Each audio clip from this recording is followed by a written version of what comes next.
ஆனால் பெரியாரை நிறைய பேர் இன்னைக்கு எதிர்க்கிறாங்க. பெரியார் ஏன் கடவுள் இல்லைன்னு சொல்லணும், எதுக்காக சொல்லணும்? அதாவது இல்லாத ஒன்றை வந்து நீ இருக்குன்னு உள்ளே திணிக்கும் போதே அது யாருக்கா இருந்தாலுமே கோபம் வரதான்னு செய்யும். நானும் ஒரு நாத்திகவாதி தான். எனக்கு வந்து நான் எப்படி சிந்திக்கிறேன்னா, நான் வந்து நானே தான் எனக்கு ஒரு தேவைன்னா நானே தான் ஏற்படுத்திக்கணும். இப்போ நானே தான் செஞ்சுக்கணும். எனக்கு வந்து தன்னால் வானத்துலேருந்து எதுவும் வந்து கொட்டிடாது.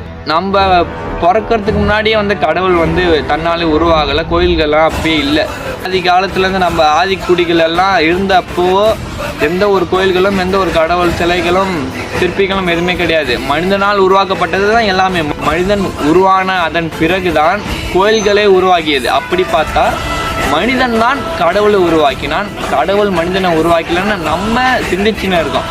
தந்தை பெரியாரோட பார்வை எப்படி இருக்குன்னா, என் பக்கத்தில் ஒரு பையன் பசியால் துடித்து கொண்டு இருக்கிறான். நான் ஒருவனிடம் கேட்கிறேன், அவனுக்கு தண்ணி கொடுங்கள் என்று. இல்லை, அவன் தாழ்த்தப்பட்டவன், நான் அவனுக்கு தண்ணி கொடுத்தால் எனக்கு தீட்டு. கோவில்களுக்கு போயிட்டு லிட்டரா ஒரு கல்லுக்கு போய் பால்களை ஊத்துறான். நீ அவனுக்கு தண்ணி கொடுத்தா தீட்டுன்னு நினைக்கிற, போய் கல்லுக்கு பால் ஊத்துற, அதை புண்ணியம்னு சொல்ற. எனக்கு அந்த கல்லு வேண்டாம், எனக்கு இந்த மனிதன் தான் வேண்டும் என்று சொன்னவர் தந்தை பெரியார். ஸ்ரீரங்கத்தில் வந்து கடவுள் இல்லைன்னு சொன்ன பெரியார் சிலையே ஸ்ரீரங்கத்தில் உள்ள கோவில் முன்னாடி பெரியாருடைய சிலை அமைந்திருக்கிறது அப்படின்னு சொல்றாங்க.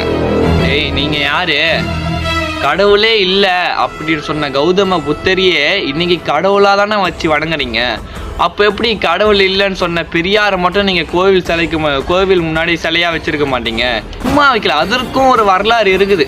1973 ஸ்ரீரங்கத்தோட மாநகராட்சி தலைவர் இருந்த வெங்கடரமணா அவர்கள் கோவில் முன்னாடி பெரியார் சிலை வைப்பதற்கு எந்த ஆட்சேபனையும் இல்லைன்னு தெரிவித்தார். அப்போ வந்து திமுக வந்து 2வது முறையாக தமிழ்நாட்டில் ஆட்சி அமைத்தது அப்பொழுது.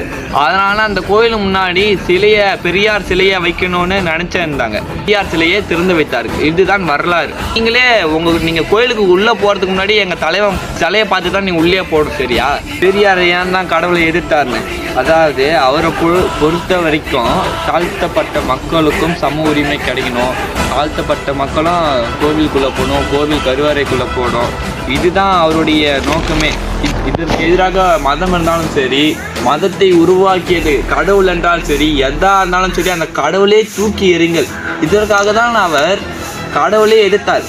மற்றபடி அடுத்தவங்க நம்பிக்கையை கெடுக்கிறதுக்கு பெரியாருக்கு உடன்பாடு கிடையாது. அது அவரே சொல்றார். எனக்கும் கடவுளுக்கும் எந்த கொடுக்கல் வாங்க